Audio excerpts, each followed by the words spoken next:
What's up, guys? It's me again, Christian Rodriguez, and today I wanted to talk about the 48 Laws of Power and how it's affected me. I've been reading this book. I would say for the past year, I started rereading it again. So the first time I read it, it took me over a year. I have like the original thick book. It's a very dense read. And the second book I have, which is, and then I read it the second time, right? Recently in December, right? So I kind of experienced some fallouts, and I was just wondering, like, what was wrong? Like, I didn't do anything wrong for myself. I was working on myself, if anything. And that's when I realized I have to read this book. I have to, like, memorize the book. So I kind of took it to the extreme, and I actually sat down. I wrote down all of the 48 laws with the meaning, each one in my notebook back home in New York. I had one of each law, and I spent like each day, like I would learn about one new law each day. So like one day, if I didn't understand it, just to make sure I understood it, I'll go into ChatGPT and I'll ask it, make it easy for me to understand what never outshine the master is, which is law one. Give me a business example, a job example, relationship, friendship. Yeah, like give me a real life example too. Maybe a celebrity or a famous example of someone using it. And it would go into detail and tell you how it's used and make it easy for you to understand.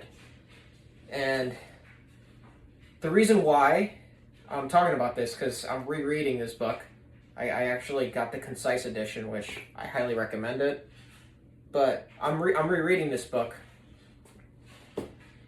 And the thing is that I truly believe that you need to learn human nature.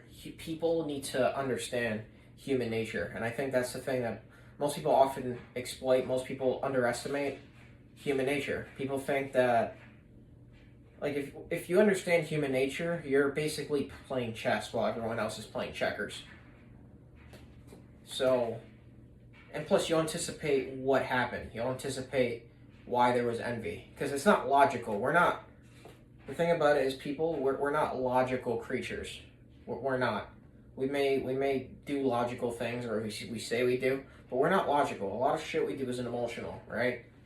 And you might have a business partner, you might have a family member, a really close friend, and they might betray you, and you might be like, "What the heck? Why did they betray me? Like, I didn't do anything wrong." It's like, you say you didn't do anything wrong. Maybe you didn't do anything wrong, but it's not human nature, and it just allows you to not take things personally. It allows you to do things or not do things, so you don't trigger some sort of envy or insecurity into others. Because that's really what it is.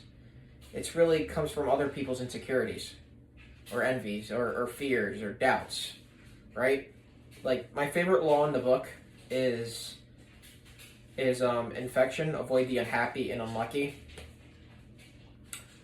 And you hear this, right? Avoid the unhappy and unlucky, and everyone knows this. Deep inside, even without ever reading this book, you probably have an idea that you already like knew that you should avoid. Like, you're the average of the people you're around, right? Like, you act like the people you're around, slowly, little by little. Imagine if you're around some unhappy, negative person who complains all the time, they bitch and moan all the time, they make excuses into why they're not successful, into why they're out of shape, into, like, they make excuses just for everything. They always have an excuse. They're always bitching and moping. If you're around that person, what makes you think you're not gonna, like, take in whatever they just gave you? I'm not gonna say that Like you could be the most disciplined guy in the room. You could be so disciplined. You could be super disciplined, but that seeps in. That little stuff seeps in. And plus, when someone is super happy, someone's in a really good mood, you feel it. And sometimes it uplifts you. You're like, yeah, let's go. And you're in a good mood all of a sudden. And then when someone's not happy, when someone's in a bad mood, they have a stank face. All of a sudden, it feels like it was just a sunny day, and then there's a really bad rain cloud that just suddenly just showed up. That's what it feels like. And it affects your mood. It affects your energy. Because we feel each other's energy. That's the thing. I've had to cut people off. I've had to cut off friends. I've had to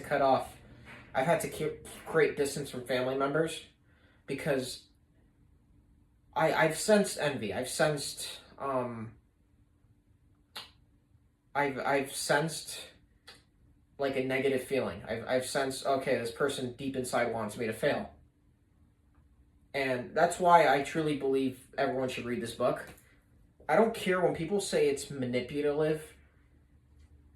It can be. You could definitely take the stuff in this book and manipulate people with it. And I'm not telling you to do that. Please don't do that. That's not why this book exists. It's not so you can manipulate people. It's so you can understand that people can manipulate you.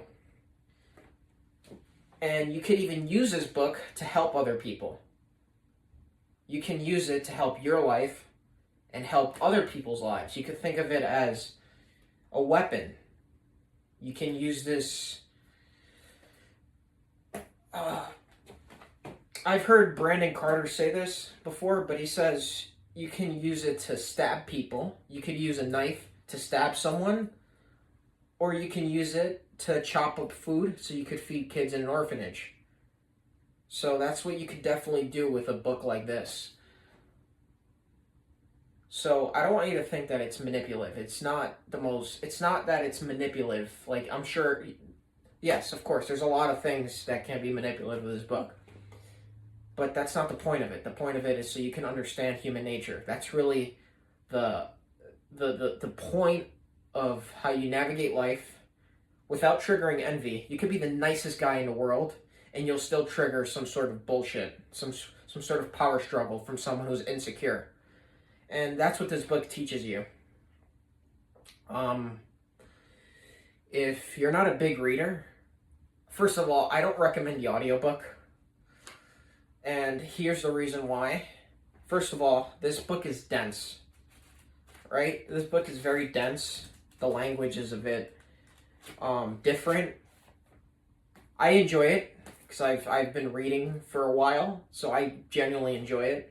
But someone who's fairly new to reading or doesn't read often, I think the worst thing you could possibly do is listen to an audiobook. You would not process it.